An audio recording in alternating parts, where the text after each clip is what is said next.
시편 119편 145절에서 152절까지 히브리어 알파벳 19번째 코프라고 하기도 하고 쿠프라고도 하기도 하는 그 글자입니다. 이 글자도 굉장히 지난주에 의라고 하는 짜지라고 하는 글자를 우리가 배워봤는데 이 코프라고 하는 이 글자도 굉장히 중요한 그런 글자 중에 하나입니다.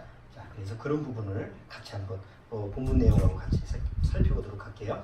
자, 145절부터 우선 같이 한번 읽어보겠습니다. 여호와여, 내가 전심으로 부르짖었사오니 내게 응답하소서. 내가 주의 율례를 지키리이다. 내가 주께 부르짖었사오니 나를 구원하소서. 내가 주의 증거를 지키리이다. 내가 새벽전에 부르짖으며 주의 말씀을 받았사오며 주의 말씀을 묵상하려고 내 눈이 야경이 깊기 전에 깨었나이다. 주의 인자하심을 따라 내 소리를 들으소서. 여호와여, 주의 규례를 따라 나를 살리소서. 악을 쫓는 자가 가까이 왔사오니 저희는 주의 법에서 머니이다.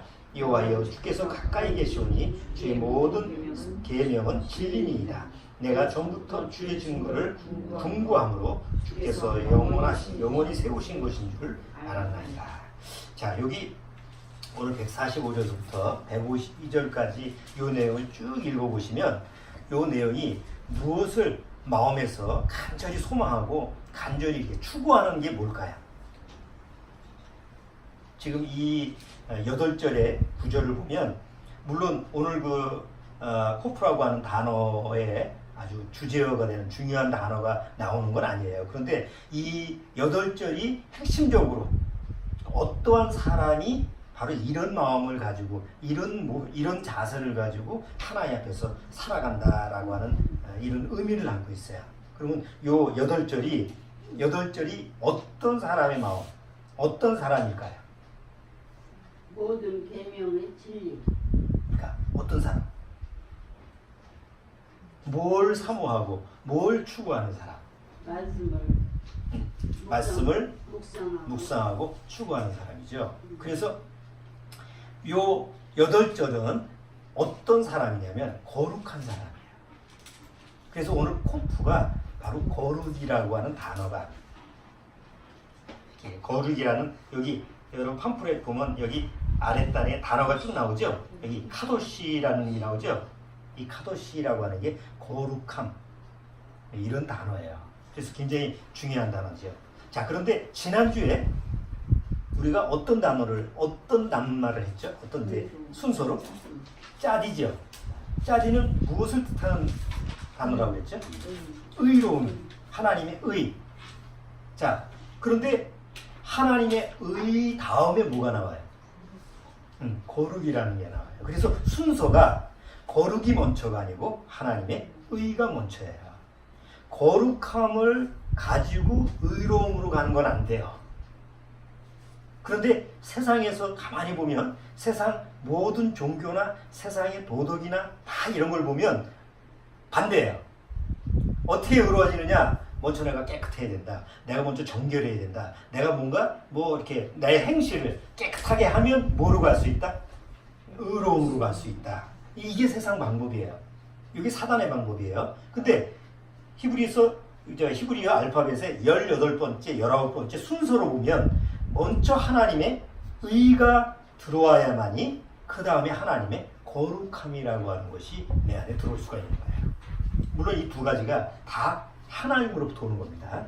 내가 얻어지는 게 아닙니다. 하나님의 의로움이 내 안에 오면 내가 하나님 앞에 거룩하게 살아야 되겠구나. 이게 기독교 종교에서 가르치는 거예요. 그러니까 사단은 아주 교묘하게 뒤죽박죽을 만들어 놓는 거예요. 그래서 우리가 히브리어 알파벳을 한번 다뤄보는 것도 하나님이 우리한테 가르치시는 것이 어떤 순서, 어떤 원리에 의해서 주어지느냐 이런 부분을 우리가 다시 한번 확인할 수 있는 게 또 히브리어 알파벳이 주는 교훈이기도 합니다. 자, 그런데 왜 의로움 다음에 거룩일까? 순서가 여러분 읽어보셨는지 모르겠지만 어쨌든 그 유명한 책 정의란 무엇인가 라는 책을 들어는 보셨을 겁니다. 읽어는 안 봤어도 들어는 보셨을 겁니다. 거기 그 정의란 무엇인가에서 정의를 설명을 하면서 공리주의라고 하는 그 단어가 나옵니다. 유명한 이 공리주의가 뭐냐면 공적인 이익을 위해서는 좀 옳지 않은 것도 할 수 있다 이런 거예요. 그래서 예화가 뭐냐면 거기 리처드 파커라고 하는 인물이 하나 나옵니다. 이 리처드 파커라고 하는 게 많이 들어본 이름일 거예요. 그 영화의 유명한 라이프 오브 파이라는 유명한 있죠. 배에서 호랑이하고 같이 인도 청년이 가는데 거기서 호랑이 이름이 리처드 파커예요. 그 유명한 명칭인데 이 리처드 파커가 누구냐면 그 미녀네토라고 하는 그 조그만 선박이 있는데 1884년에 남아프리카의 희망봉에서 이제 출발을 했어요. 출발하다가 아주 풍랑을 만나가지고 배가 전복이 됐어요. 거기 안에는 4명이 타고 있었어요. 4명이 타고 있었는데 이제 선장, 항해사, 거기에 또 보조하는 사람, 그 다음에 17살 고아. 근데 이 17살 소년이 리처드 파커예요. 이제 배가 전복을 해가지고 바다를 떠다니는데 물도 없죠, 먹을 것도 없죠. 거의 다 탈출하는데 이 리처드 파커는 애가 아이니까 너무 목이 말라서 바닷물을 퍼마셔요. 막 선장이 먹지 말라고 다른 어른들이 먹지 말라고 너 먹으면 죽는다고 그래도 애니까 그래서 바닷물을 퍼먹고 탈진 현상이 옵니다. 그런데 이제 나머지 걔가 이제 탈진 상태고 나머지 셋 어른들이 여기서 살아남기 위해서는 어떻게 하냐? 제비 뽑아서 하나 잡아먹자. 쉽게 말하면 사람의 인육을 먹고 견디자. 이렇게 했는데 그건 안 된다. 그래서 다 반대를 했어요. 다 반대를 했는데 선장이 과감하게 리처드 파커 그 소년이 탈진 상태니까 얘를 그냥 어쩔 수 없이 얘를 희생시켜서 나머지 셋을 살리자. 그래서 그 아이를 죽이고 그 인육을 먹고 견뎌냈어요. 거의 한 달 표류하다가 독일 선박을 만나서 구조가 됐습니다. 그러고 나서 이제 선장하고 항해사는 죽였으니까 선장은 지시고 그래서 이제 법정에 서게 돼요. 법정에서 이제 이 공방이 이루어지는 거야. 이게 옳은 거냐? 3명을 살리기 위해서 1명을 죽인 게 옳은 거냐? 아니면 다 같이 죽는 게 옳은 거냐? 그래서 샌들 교수는 어쩌고저쩌고 하면서 공리주의에 의해서 정의라는 것은 복잡하니까 들어도 잘 몰라. 뭐가 그게 그건지 아주 정신이 없어. 자, 또 하나의 예가 뭐냐면 기차가 막 가는데 양쪽에 두 갈래 길이 있는 거예요. 기차가 이제 탈선을 해가지고 어딘가를 가야 되는데 이쪽에는 여러 명의 아이가 있고 이쪽에는 내 아이가 있어. 내 애가 있다고 생각합니다. 과연 기차를 어디 쪽으로 갈 거냐? 내 아이를 살리기 위해서 여러 명의 다른 아이 소년들을 죽일 거냐? 아니면 이 소년들을 살리고 내 아이를 희생할 거냐?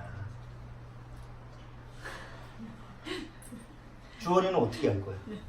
주원이 같으면 내 아이를 살리겠어? 아니면 차라리 내 아이를 살리고 다른 내 아이죠. 당연히 내 아이죠. 내 아이를 살리고 다른 아이를 죽이고. 다른 애들이 어떻게 되든 저는 내 아이만 잘 되면. 그렇지. 그건 아버지의 마음이지. 그러나 법 앞에서는 어떨까? 법 앞에서는 과연 법 앞에서도 옳을까? 자, 그러니까 그 당시에 정의란 무엇인가라고 하는 거 가지고 그게 결론은 없어요. 정의란 무엇인가의 결론이 뭐냐면 각자 알아서 생각하시오. 이게 세상에서 얘기하는 의라는 겁니다. 그래서 정의, 세상에서 얘기하는 의. 자, 거기에 뭐가 빠져 있죠? 자, 뭐가 안 돼요? 세상에서는 옳다라고 하는 의라는 건 있어요. 정의라는 건 있는데 세상에서 정의는 있는데 의는 있는데 없는 게 있어요. 그게 거룩이에요. 그렇죠? 한번 생각해 보세요. 3명을 살리기 위해서 1명을 죽인 거는 옳을 수도 있어요. 그렇지만 거룩한 거는 아니죠. 그렇다고 해서 다 4명이 죽는 것도 그렇다고 옳다고 볼 수는 없어요. 이게 세상에서는 참 애매모호해요. 기준이 없어요. 자, 그래서 하나님은 하나님의 의를 세우는 대신 그 하나님의 의 뒤에는 반드시 거룩이 따라오게 돼 있어요. 자, 그러면 이렇게 한번 생각해 보세요. 하나님이 이스라엘 민족 보고 가나안 땅, 하나님이 약속의 땅 가나안 땅에 들어가라. 들어갔어요. 그런데 그 중에 아말렉 족속이 쳐들어왔죠. 그 아말렉 족속은 어떻게 죽이라고 해요? 갓난아기까지 다 죽이라고 해요. 짐승까지도 다 죽이라고 해요. 그러면 하나님의 의인데 그러면 하나님이 거룩하신가라는데 의문을 품을 수 있을까요? 없을까요? 그렇잖아요. 아니 어떻게 아말렉 족속을 죽이는데 갓난아기까지 불쌍해서 우리 세상에 전쟁을 나도 뭐 보호할 수 있는 대상이 있잖아요. 그런데 하나님의 전쟁에서는 그런 게 없어요. 죽이라고 하면 애고 동물을 다 죽여야 돼요. 그럼 그거하고 하나님의 거룩하고는 어떤 연관성이겠어요? 아간이 범죄를 했어요. 아간 아시죠? 여호수아 때 아간이 싹 훔쳐가지고 자기 장막 뒤에 섰는데 결국 그래서 아간만 죽은 게 아니라 아간과 그의 가족까지 다 죽여버립니다. 과연 그렇게 다 죽이는 게 하나님의 거룩과 연관성이 있을까? 그러니까 성경을 보면 하나님의 의에 대해서는 우리가 옳게 받아들이는데 하나님이 거룩하시다라고 하는 부분에 대해서는 멈칫할 수 있는 거예요. 이거 좀 아닌데? 이거는 좀 모순이자. 그러니까 왜 이런 현상이 벌어지냐면 거룩이라고 하는 그러니까 거룩이라고 하는 이 단어에 대해서 잘못 우리가 인식이 되어 있기 때문에 잘못 배웠기 때문에 그래요. 여러분 거룩하면 되게 내 마음속에서 거룩하다 라고 하면 뭐하고 연상을 맺어요? 거룩해야 돼. 거룩함. 그러면 대부분 내 마음속에서 거룩 그럼 뭐 우선 생각나는 게 뭐예요? 거룩하다. 우선 깨끗해야 돼. 그렇죠? 청결해야 돼. 깨끗해야 돼. 더러움이 없어야 돼. 또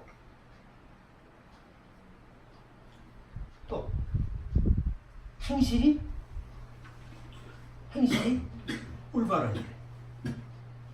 뭐 도덕적으로 문제가 없어야 돼. 그러니까 자꾸 도덕적으로나 행위적으로 우리가 거룩이라고 하는 쪽으로 해석을 하게 되는 거예요.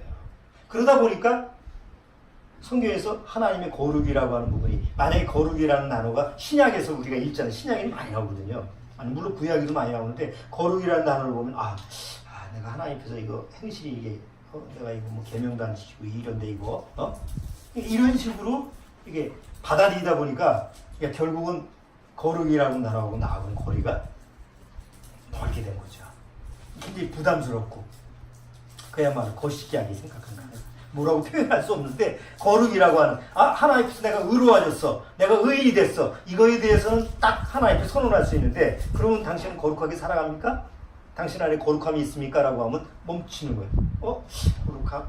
그거는 좀 그런데 이렇게 생각합니다. 그래서 거룩이라고 하는 이 단어 자체가 성경을 통해서 하나님 말씀하시는 거룩이 뭐냐라고 하는 부분에 대해서 다시 한번 우리가 성경을 통해서 정립을 좀 해야 될 것 같아요.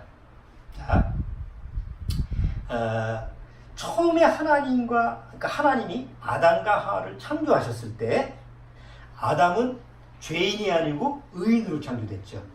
하나님의 옳은 행실, 그러니까 하나님이 보기에 옳은 만드심이에요. 하나님 보시기에 마음속에서 아주 그냥 만족한 건 뭐예요?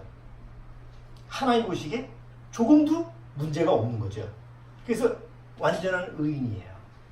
자, 그 완전한 의인 안에 하나님은 모두 같이 넣어줬냐면 거룩성도 같이 넣어줬어요. 그러니까 의라고 하는 부분이라는 거 하면은 거룩과 의로움과 거룩함은 달라요. 그래서 성경에는 하나님이 너한테 의로움과 거룩함을 주셨다 이렇게 별개의 단어로 적용을 돼요. 그런데 그 의로움과 거룩함이라고 하는 건 항상 같이 붙어 다녀요. 의로움은 따로 있고 거룩함은 없고 이럴 수가 없어요. 항상 하나님의 의가 있으면 뭐가 따라와야 돼요? 거룩함이 따라와야 돼요. 히브리서 10장에 보면 거룩함이 없이는 주를 볼 수 없다고 나와 있어요.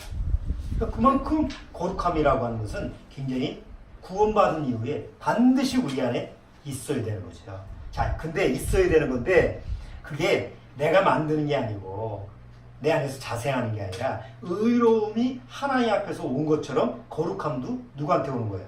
하나님으로부터 오는 거라는 거예요.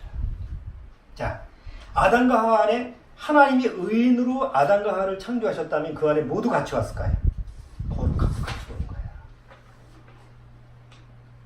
근데 하나님의 말씀을 어김으로 말미암아 뭐가 됐어요? 의인이 죄인이 되어버렸어요. 죄로 타락되어버렸어요. 죄인은 거룩함이 있어요, 없어요? 나올 수가 없죠. 그러니까 뭘 잃어버린 거예요? 거룩성을 잃어버린 거예요. 자, 이상한 거는요.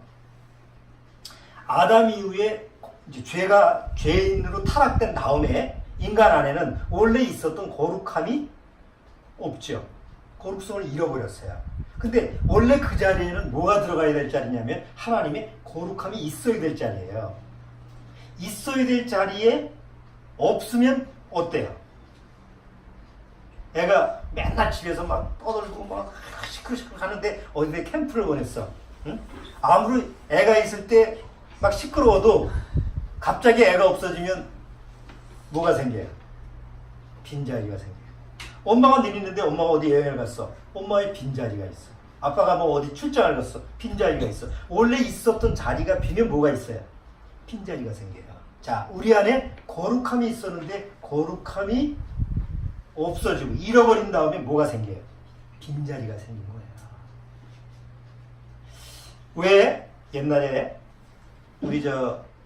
옛날 우리 어머니들이 정한수 놓고 빌 때 항상 그 전에 뭘 해요? 그냥 비는 게 아니고 목욕제기를 하죠. 왜요? 어떤 신 앞에 내가 나아갈 때는 항상 자기 자신을 어떻게 하려고 해요? 정결하게 하려고 해요. 그런 게 어디서 나왔어요? 누가 가르쳐 준 거예요? 아니, 본성적으로 있는 거예요. 여러분, 보통 교회 나가는 사람, 교회 갈 때도 목욕제기 하는 사람 있어요. 뭐 교회 올 때 뭐 특하게 하고 이런 사람은 없잖아. 에? 뭔가 신 앞에 나왔을 때 자기 자신을 정결하게 하게 하는 것은 세상 종교에 누구나 다 갖추는 마음이에요. 그런 마음이 뭐냐면 원래 하나님이 주신 거룩함. 내가 좀 깨끗했으면, 거룩했으면, 이런 마음이 본성적으로 있는 거예요. 어디 미국의 그 신문에서 앙케이트를 했는데 당신한테 1년이 남았다면, 당신한테 딱 사는 기간이 1년만 남았다면 당신은 어떻게 1년 동안 사시겠습니까? 라는 걸 앙케이트를 했대요. 대다수 사람들이 어떻게 살겠다고 얘기했을까요? 여러분 같으면 딱 1년 내가 남았다 그러면 여러분은 어떻게 산다고 계획을 세울까요? 여러분 같으면 은행을 털어가지고 한몫 잡아서 내가 뭐 이양 1년 살 거 그냥 뻔데이 살게 살고 죽겠다. 아니면 내가 하고 싶은 거 다 하고 살겠다. 여러분 같으면 어떨 것 같아요? 우리가 이렇게 상식적으로 생각해보면 1년 남았다 그러면 자기가 하고 싶은 걸 다 하고 살겠다라고 하는 그런 사람들이 많겠다라고 우리가 생각을 하죠. 그러나 실제로는 안 그렇대요. 대다수 사람들이 1년 동안 다른 사람을 위해서 많은 선한 일을 하겠다. 뭔가 내가 보람찬 일을 하겠다. 뭔가 보람 있는 일을 하겠다. 이런 게 주로 사람들이 거기다가 써놨어요. 여러분 같으면 안 그럴 것 같아요? 두 가지 생각이 복잡하지.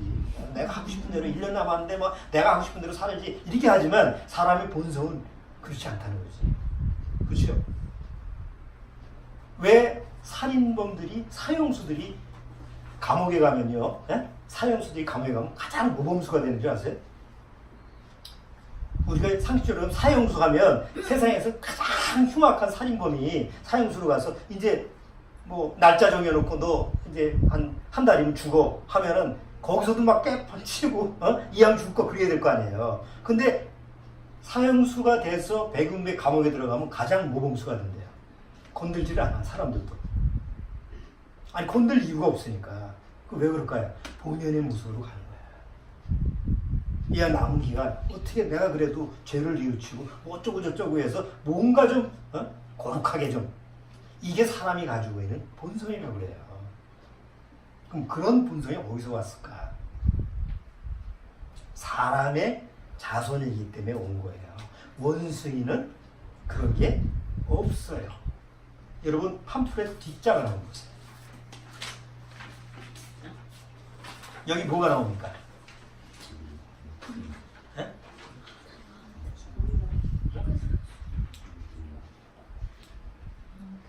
몽키지. 이 몽키를 코프라고 불러요. 히브리어. 히브리어 지금 이 코프의 이 명칭이 원숭이에요.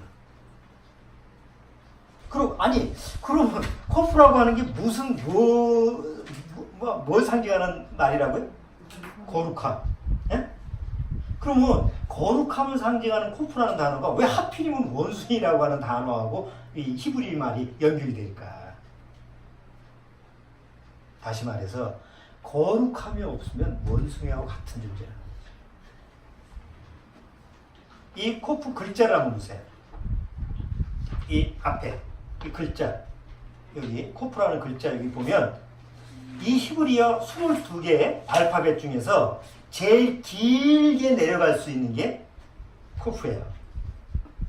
그래서 히브리어 이 학자들은 뭐라고 하냐면 거룩함이 없는 사람이 가장 땅끝까지 내려갈 수 있는 존재가, 원숭이보다 못한 존재도 내려갈 수 있는 게 바로 사람이에요. 그러니까 거룩함이 없는 사람의 모습이 이런 것을 상징한다고 해요. 이 코프가. 자, 이제 돌아오자.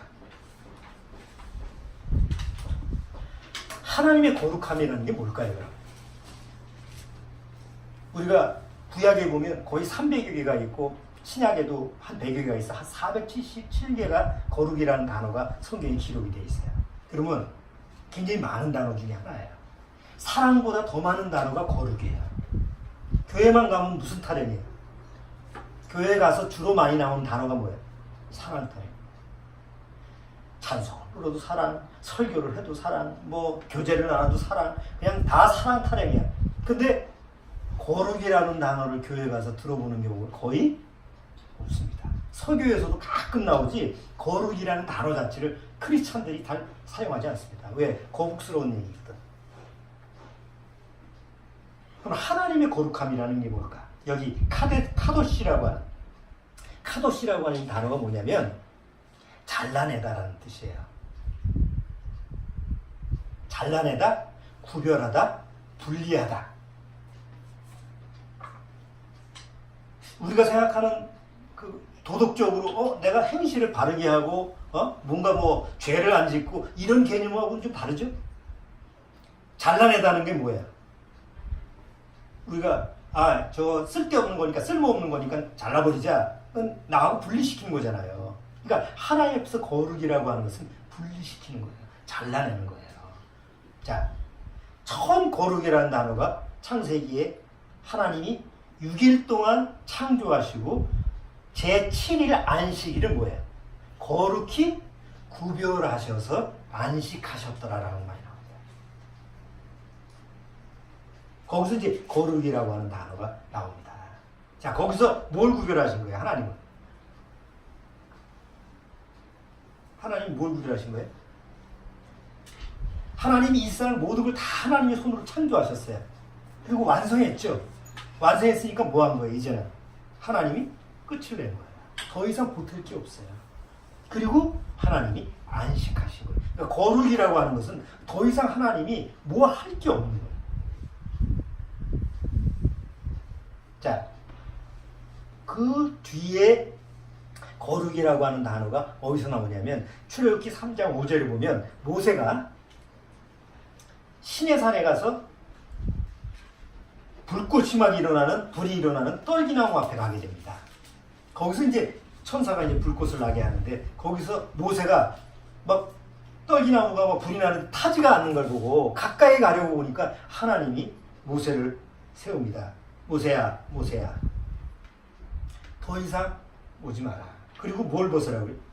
신발을 벗으라. 이곳은 거룩하니 신발을 벗으라고 그래. 이건 뭘 얘기하고 그래? 너하고 나하고는 금이 있어. 너는 함부로 내 앞에 오서는 안 돼. 나는 전지전은 하나님이고 너는 피조물이야. 자, 거룩함이라고 하는 것은 하나님만이 오직 거룩하시다라고 하는 하나님에 속한 단어야. 그래서 세상에서는 안 쓰는 거예요. 여러분, 다른 종교에서 거룩이라고 하는 단어를 쓰는 거 보셨어요? 불교에서. 아니, 불교에서 뭐 거룩이라고 하는 단어를 뭐 부처님이 거룩하시고 이런 단어를 쓰긴 쓰는데, 뭐 성경처럼 그렇게 거룩이라고 하는 단어를, 아, 하나님은 성품 자체가 거룩이다, 이렇게 얘기는 하잖아요. 부처님이 거룩하다, 이렇지는 않아요. 마호메트, 다른 종교에서는 거룩이라고 하는 단어를 안 써요. 자, 집에서 아이들 보고 거룩을 가르쳐 준 적 있어요. 야, 너 정직해야 돼. 거짓말하지 말아야 돼. 뭐 이렇게 행위적으로 뭐 이렇게 하지. 너 좀 거룩하게 살아라. 너만 좀 거룩하게 살아야 돼. 거룩이라고 하는 나라 들어본 적 있어? 그렇지. 아니, 남의 가정도 똑같아. 뭐 너 엄마 아빠만 거룩이라고 하는 단어를 안 가르치는 게 아니야. 어느 집이나 거룩이라고 하는 단어를 가르치는 부모는 없어요. 나도 현재한테 거룩하라고 한 말도 없어요. 자, 학교에 가서 선생님이 거룩이라고 하는 단어를 가르치던가요? 가르치는 적 없어요. 사회에 나가면 거룩하라고 하는 말을 하는 사람이 있나요? 군대에서도 없고, 어디에서, 세상 어디에서도 거룩이라고 하는 단어를 사용을 안 해요. 그러면 교회에 와서 거룩하라고 하는 말을 가르치나요? 교회도 거의 거룩이라고 하는 말을 안 다뤄요. 왜 그럴까요? 거룩이라고 하는 단어 자체가 하나님한테만 해당되는 단어예요. 그러니까 관련이 없으면 관심이 없는 잖아요. 그렇잖아요. 관심이 있어야지 내가 그 단어를 쓰는 거지. 나하고 아무 관계가 없는데 무슨 단어를 쓰겠어요. 자, 그런데 하나님만이 거룩하신데요. 이 하나님의 거룩은 세 가지 속성이 있어요. 하나님의 거룩은 하나는 뭐냐면 희귀성이 있어요. 희귀해요. 또 하나는 영속성이 있어요. 썩지 않아요. 또 하나는 적품성이 있어요. 너무 멀리 있으면 찾아갈 수가 없잖아. 예를 들어 볼게요. 세상에서 가장 희귀한 금속이 뭐예요? 가치가 있고, 예? 사람들이 가장 귀하게 여기는 거. 다이아몬드죠. 근데 다이아몬드는 조금 접근성이 더 어렵죠. 그나마 사람들이 접근하기 쉬운 게 금이에요. 그래서 화폐 가치의 중심이 금이에요. 그렇죠? 왜 금이냐? 금이라고 하는 건 이 세 가지를 가지고 있어요. 금은. 하나는 희귀하죠. 뭐 돌아다니는 철하고 비슷하다고 한다면 금이 희귀하지 않잖아요. 예? 희귀해요. 또 하나는 뭐가 있어요? 썩질 않아요. 아니, 희귀한 거 많아요. 세상에서. 어디 보면 희귀한 물고기 있잖아요. 희귀한 동물도 있죠. 그런 건 왜 가치가 없어요? 죽으면 썩어버리잖아. 근데 금은 안 썩잖아. 이 영속성이 있어요. 또 하나는 희귀한 물고기 잡으려면 찾아가야 되는데 깊은 바닷속을 어떻게 가서, 에? 아니, 찾아내도 썩어서 없어지는 거니까. 그러니까 금도 귀하긴 귀한데 찾을 수가 없어. 어디 있는지. 그러면 안 되는 거야. 그래도 힘들어도 그래도 캐면 나올 수 있는 것. 이 접근성이 있어야 되는데, 이런 금과 같은 이런 세 가지의 특성을 가지고 있는 게 하나님의 거룩이에요. 자, 하나님의 거룩은 오직 하나님만이 가지는 특성이에요. 누구도 거룩함이 없어요. 두 번째, 하나님의 거룩은 영원하죠. 여러분, 성경에 보면 두 번 얘기하는 얘기가 많죠. 예수님이 진실로 너에게 말하노니. 하나님이 아브라함을 올 때 아브라함아. 아까 출애기 3장 5절에도 모세야 한 번 부르지 않고 모세야 모세야. 그러니까 2번 부른 것은 강조형이에요.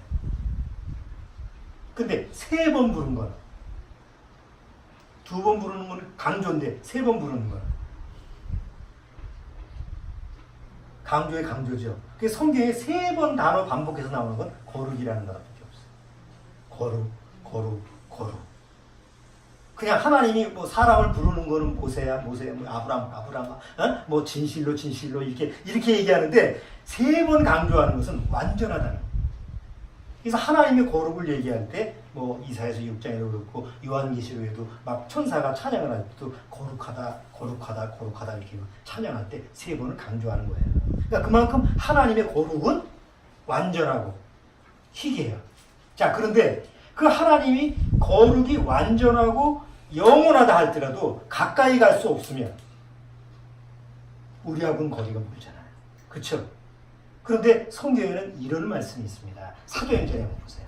사도행전 17장. 사도행전 17장.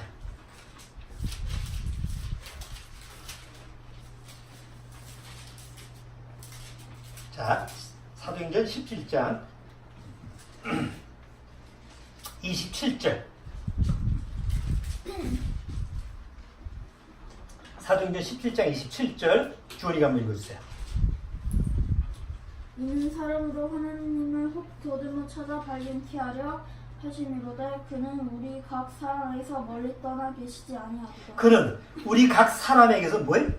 멀리 떠나 계시지 아니하도다. 그럼 어떻게 하나님은 어디 계시다는 거예요? 우리 가까이에 계시다는 거지. 접근하기가 쉽다는 거예요. 하나님이. 뭐만 없으면, 죄만 없으면 하나님과 바로 접근할 수 있어요. 하나님의 타치가 돼. 근데 뭐 때문에? 하나님이 아무리 가까이 있어도 뭐 때문에 하나님과 접촉이 안 되는 거예요? 죄 때문에 안 되는 거예요. 그래서 누가 오실 수밖에 없는 거예요. 예수님이 오실 수밖에 없는 거예요. 아무리 하나님이 가까이, 그 귀하시고 그 의롭고 그렇게 거룩하신 하나님이 자기 형상을 담은 사람 앞에 가려고 해도, 가까이 가려고 해도 뭐가 있어서? 죄가 있어서 하나님의 거룩한 성품이 가까이 갈 수 없는 거예요. 그런데 그 죄가 있는 더러운 죄인 보고 너 죄 씻고 오라. 그게 돼야 안 돼요. 스스로 씻을 수가 없잖아. 불가능하다는 걸 하나님이 아시기 때문에 누가 가야 되겠다? 제가 나한테 못 오니까, 능력이 안 되니까 내가 가야 되겠다 해서 하나님의 본체신데 우리처럼 육체를 입고 아들의 모습으로 오신 분이 뭐예요? 예수 그리스도예요. 그런데 그분은, 그 예수님은 우리처럼 죄인으로 태어나지 않고 뭘로 태어나셨어요? 성령으로 태어나셨어요. 그리고 의인이면서 그 안에는 뭘 가지고 계셔요? 의인으로 오셨는데 의인으로만 오면 안 되잖아. 의인은 항상 뭐가 따라와야 된다고? 거룩함이 따라와야 되는데 예수님이 바로 의인으로 이 세상에 오셨으면서 거룩함을 가지고 오신 거예요.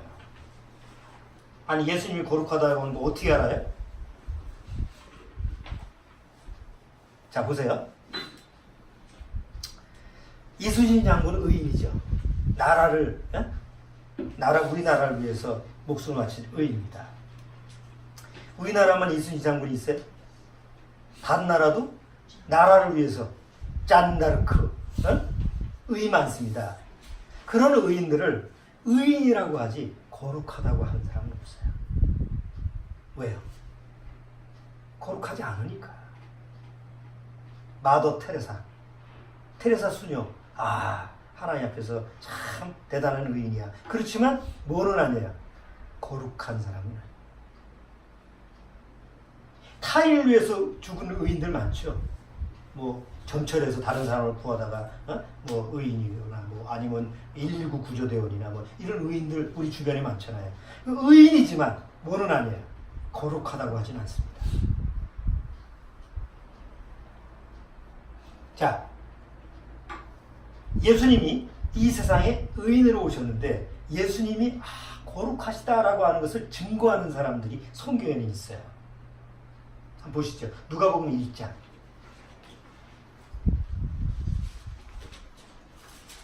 자, 누가복음 1장.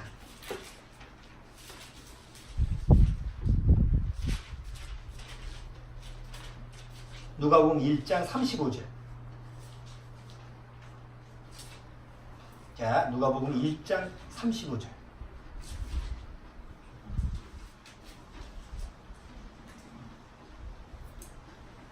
같이 한번 읽어보죠. 누가복음 1장 35절. 천사가 대답하여 가로되 성령이 내게 임하시고 지극히 높으신 이의 능력이 너를 덮으시리니 이러므로 나실 바 거룩한 자는 하나님의 아들이라 일컬으리라. 천사가 뭐라고 그래요? 태어날 이 예수는 의로운 자다라고 얘기하지 않고 뭐예요? 하나님 앞에 거룩한 사람이다. 세상에 거룩한 사람으로 태어난 사람이 어디 있어요? 한 사람도 없잖아. 그런데 예수님만이 천사가 거룩한 사람이다. 거룩한 하나님의 아들이다. 이렇게 얘기했어요. 자, 4장을 보세요. 4장 34절.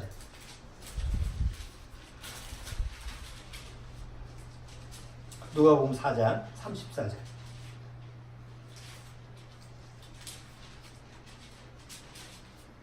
자, 33절. 누가복음 4장 33절서부터 34절 또 같이 읽어보죠. 33절.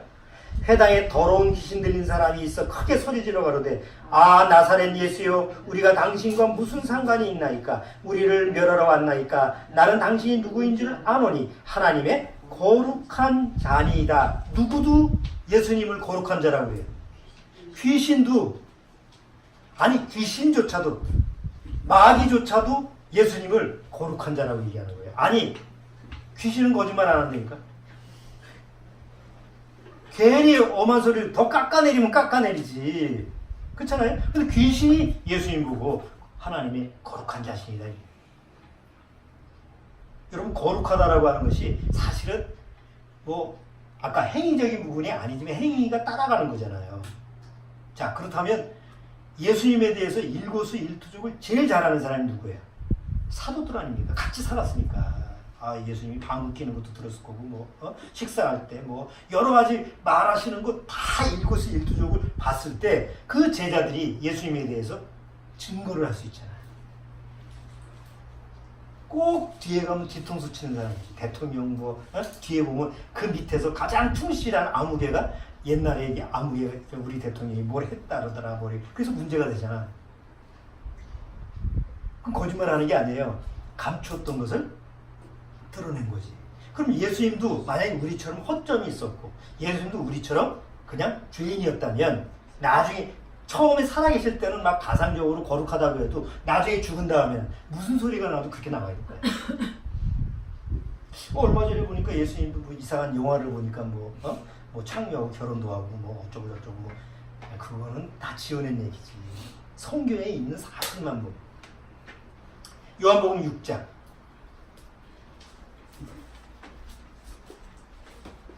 요한복음 6장 69절. 요한복음 6장 69절. 이건 사도들이 얘기하는 거예요. 잘 보세요.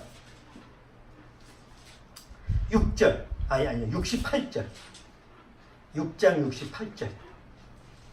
주원이가 한번 읽어줘봐. 크게. 시몬 베드로가 대답하되 주여 영생의 말씀이 계시매 우리가 네게로 가오리이까. 그 다음에 69절 뒤로. 우리가 주는 하나님의 거룩하신 자신 줄 믿고 알았었나이다. 여기 베드로가 뭐라고 그래요? 우리가 주는 하나님의 거룩하신 자인 줄 우리가 믿었다고 얘기 나오죠. 그러니까 이 베드로 다른 제자들조차도 예수님은 어떻게 하시다? 거룩하시다라고 하는 사실을 부정할 수가 없는 사죄의 모습을 비춰주신 거예요. 예수님이 세상에 오신 목적이 뭐예요? 예수님이 왜 이 은혜를 오셨고 거룩함을 가지고 오셨어요? 단순히 이 죄인으로 태어난 나를 구원하기 위해서 오신 게 아닙니다. 그거는 목적이 아니에요. 예수님이 십자가에서 피를 흘려 죽으신 것은 구원받은 우리만의 죄만 담당하신 거예요? 아니죠. 아직도 믿지 않는 다른 사람들도 타종교인의 죄도 다 담당했어요. 그들이 안 믿어서 그 십자가에 효력이 없는 것뿐이지. 믿기만 하면 당연히 바로 십자가의 효력이, 피의 효력이 발생하는 거죠. 그런데 예수님이 오신 목적은 그게 아니라고. 예수님이 오신 목적은 뭐예요? 예수님은 신랑으로서 거룩한 신부를 구하기 위해서 오신 거예요.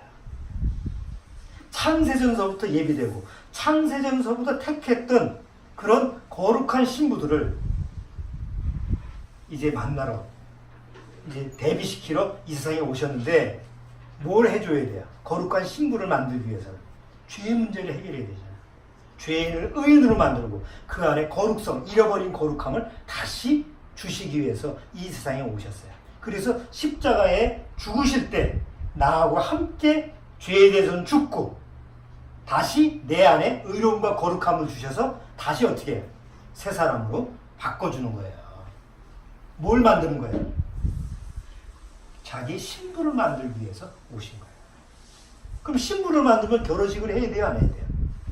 신부만 만들면 아무 소용이 없잖아. 그냥 동거로 살아? 계속? 신랑이 와서 적어도 신부를 구한다고 하는 것은 뭘 위해서예요? 결혼식을 위해서 하는 거예요. 그래서 히브리인들의 결혼식이 사실은 성경에 좀 미리 알아둘 필요성이 있는데 그건 나중에 기회가 있을 때 얘기하죠. 히브리인들, 이스라엘 민족은 결혼을 바로 하는 게 아니라 신랑이 신부한테 지창금을 주고 신부를 쉽게 말하면 구해요. 사요. 그러면 1년 동안 기다려요.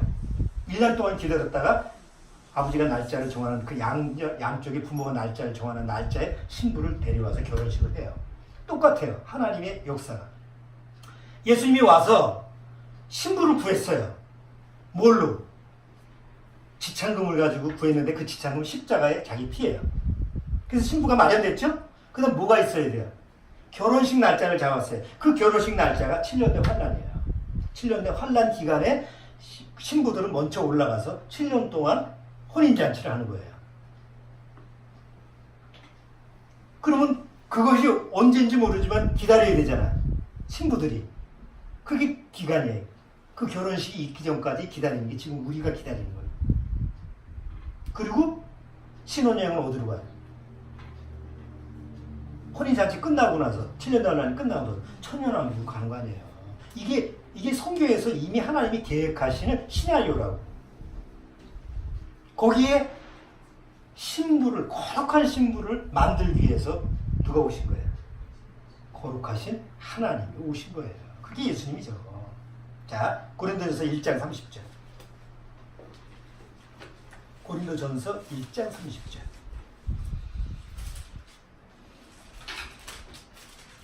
(1장 30절)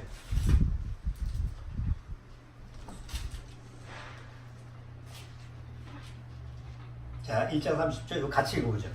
너희는 하나님께로부터 나서 그리스도 예수 안에 있고 예수는 하나님께로서 나와서 우리에게 지혜와 의로움과 거룩함과 구속함이 되셨느니라. 자, 하나님께서 낳은 사람은 예수님 안에서 뭘 받은 거예요?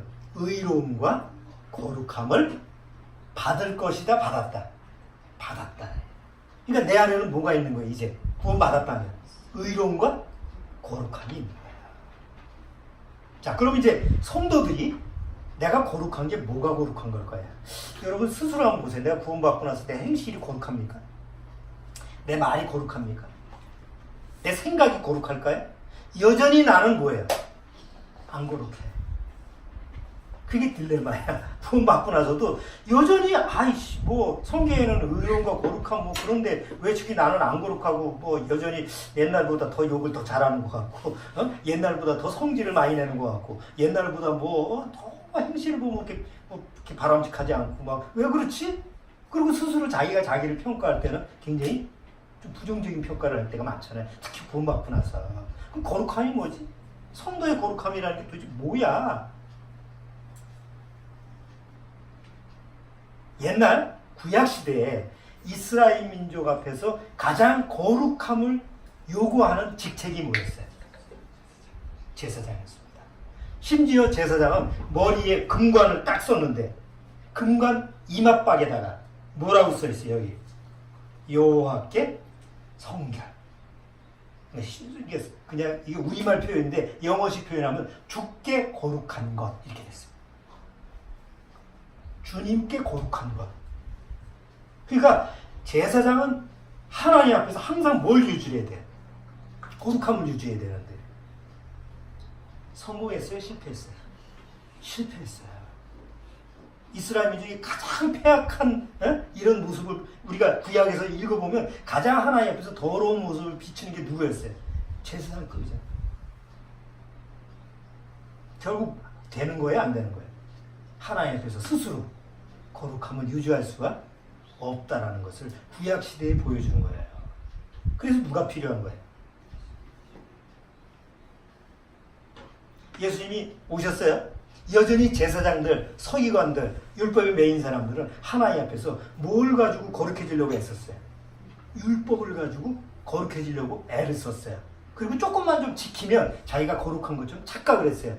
요즘 크리스찬들처럼.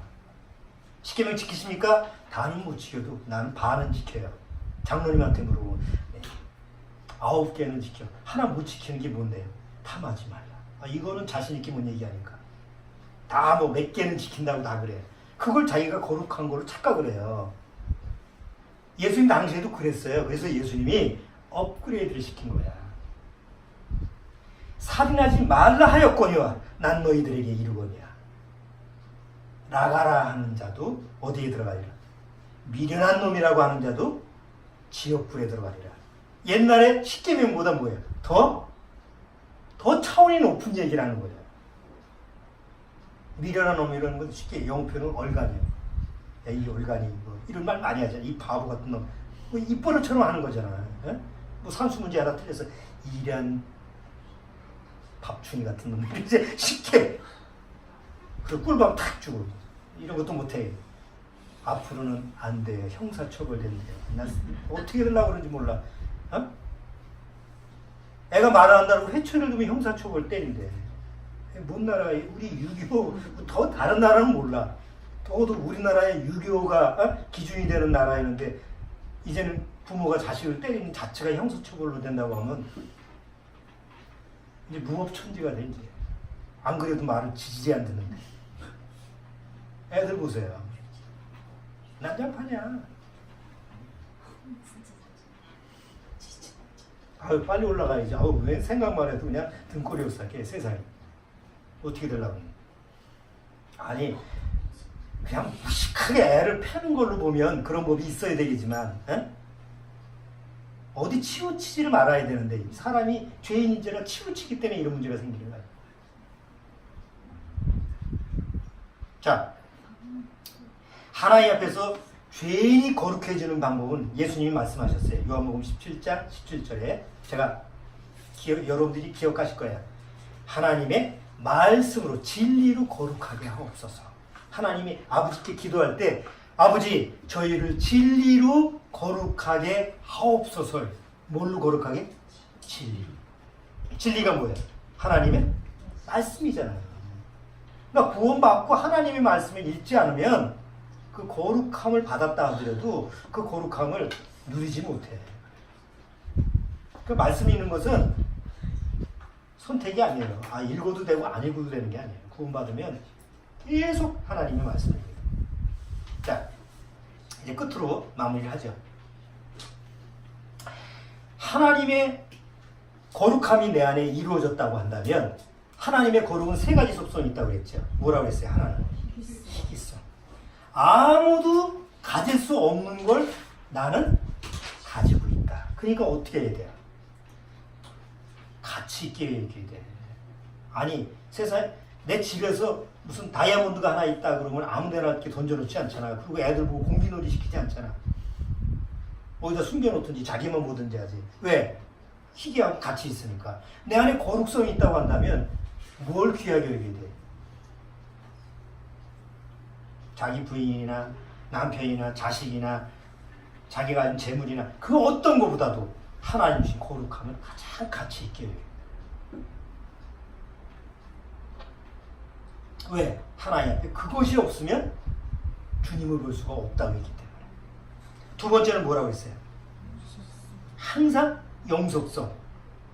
그래서 항상 뭘 읽어야 된다? 말씀을 읽어야 돼요. 왜? 에베소서 한번 보겠어요. 에베소서 5장. 에베소서 5장 26절. 에베소서 5장 26절. 자, 뭐라고 되어 있어요? 26절. 이는 곧 물로 씻어 말씀으로 어떻게 하사? 깨끗하게 하사. 그러니까 항상 뭐예요? 하나님의 말씀으로 깨끗하게 나를 씻는 것이 바로 계속 내 거룩성을 유지하는 거예요. 영원히. 마지막은 뭐라고 했어요? 접근성. 접근성이 뭐예요? 접근하기 쉬워야 되잖아. 내 안에 거룩함은 언제 써먹어요? 내 거룩함을 언제 써먹을 거야? 올라가서? 아니지. 내 주변 사람이 나를 보고 저 사람은 나와 다르네. 나하고 구별돼 있네. 분리가 돼 있네. 말을 해보니까 다르네. 생각을 들어보니까 다르네. 삶의 모습을 보니까 나하고는 분리가 되네.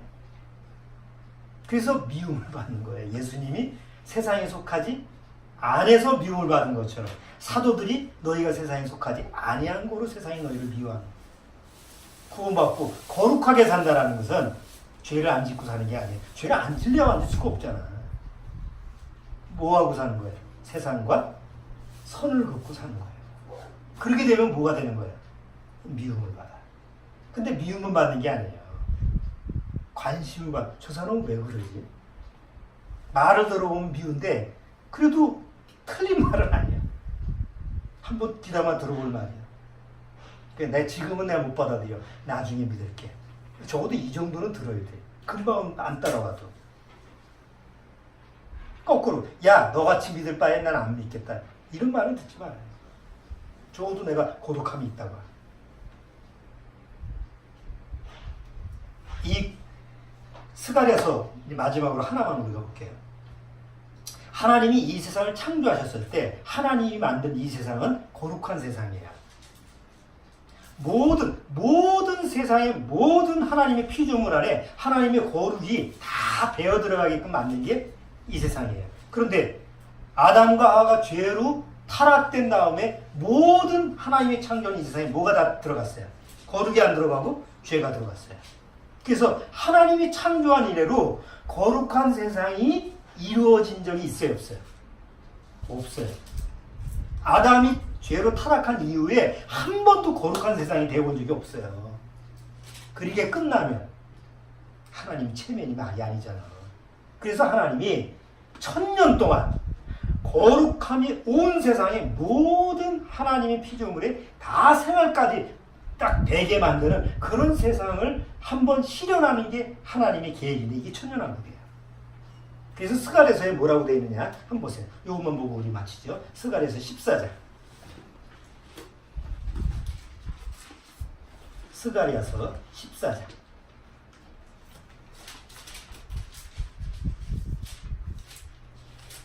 스가랴서 14장 20절.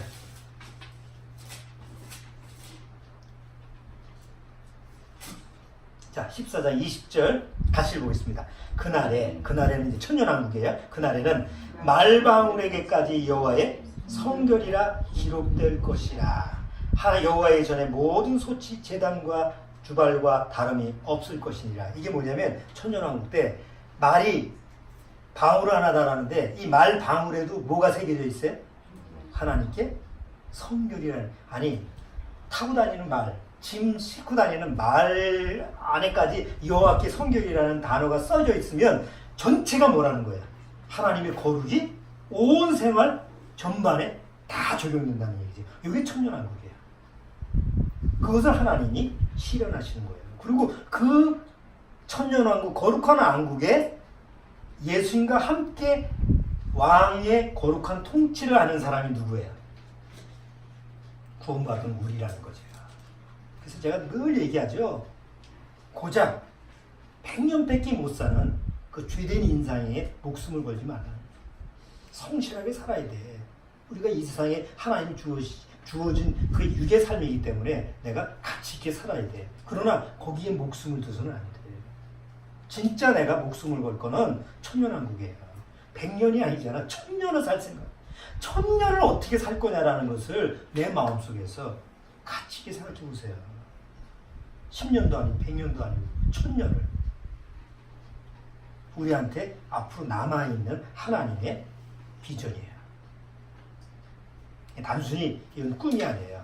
이거는 실현되는 하나님의 나에 대한 계획이라는 걸 꼭 기억하셔서 거룩함이라는 건 뭐라고요? 내가 어떻게 죄를 안 지려고 노력하는 그런 게 아니고 뭐라고요? 잘라내고 구별되고 분리되는 삶. 꼭 여러분 기억하시기 바랍니다. 자, 기도하겠습니다. 주님 감사합니다. 정말 예수 그리스도 안에서 우리가 의롭다함과 거룩함을 얻었다면 항상 그리스도 안에서 그 의로움과 거룩함을 말씀으로 늘 누리고 유지하는 그런 삶을 주님께서 이끌어 주옵소서. 예수님의 이름으로 기도드립니다. 아멘.